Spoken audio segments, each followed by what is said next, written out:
Okay guys, so here's the Ruf Gt3 version of the Road America setup. I was convinced this car could have got a 204.8 or 7.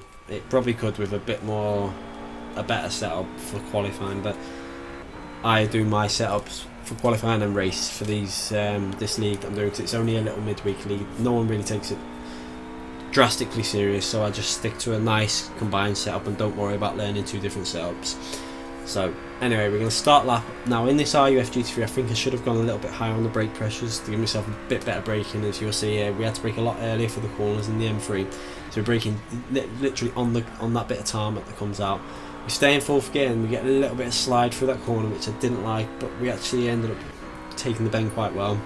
Braking on that shadow there, or the number 2 marker on the left. I'm going to say nice and tight and take hard on the power as soon as you can in 3rd gear. So Ruf can get out some of these corners so well, probably better than the M3.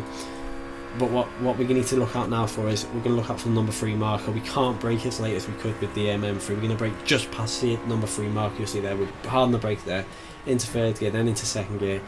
We're going to really get hard on the brake through that corner, to keeping it tight like the M3 there, and hard on the power into 4th gear, then back into 3rd gear, pretty much the same point as we was with the M3. And again, we're just clipping over the curb there on the right. And then we're going hard back on the power again, and then into 4th gear again, just running a little bit wide there, but we get away with it, we keep it on the track, and we're going to brake just before the number 2 marker, not as late as we could with the M3 again. So the braking was definitely slightly worse with this car. Now we're going to go into 4th gear and keep it as tight as we can on the right. This car just couldn't take the speed that I found with the M3 I could. I should have really took the M3 better on the video I did, but that's where I lost a bit of time on that video. Now this corner again, you'll see the difference in handling. We had to give it a little lift. I just didn't have the confidence to take that flat out. A little lift there, but we maintained a similar speed to what we did with the M3, even with that little lift. And then we're going to come down in the braking point, and we're going to brake just on that just between number 5 and number 4. Again, a lot earlier than with the M3. Hard on the power there. We get a better exit in the M3 on that corner there. And now we're coming into this fast section here. We're going into 4th gear, and then we're going to just hold it on that line into 5th gear on the last part of the corner, then down into 3rd gear for the right hander at the exactly same as the M3. Run a little bit further wide, but overall the lap was, I think it ended on a 2:05.060. There was definitely a 2:04.7 or 8 in this, but I don't think there's as much potential in the Ruf for myself around this track as the M3, even though the Ruf feels really consistent to drive, especially in race. For the race trim, it was just so easy to keep it on the track and feels really nice. Anyway, we're going to go through the setup quickly with yourselves now. There's a little bit more effort put into the setup. There was maybe an hour and a half, 2 hours worth of setup work done on this. Nothing drastic, not like for the Apex League, some of them, when I put a little bit more time into some of them, but as you see, it's still a good setup. So as you see, the tyre pressure's there.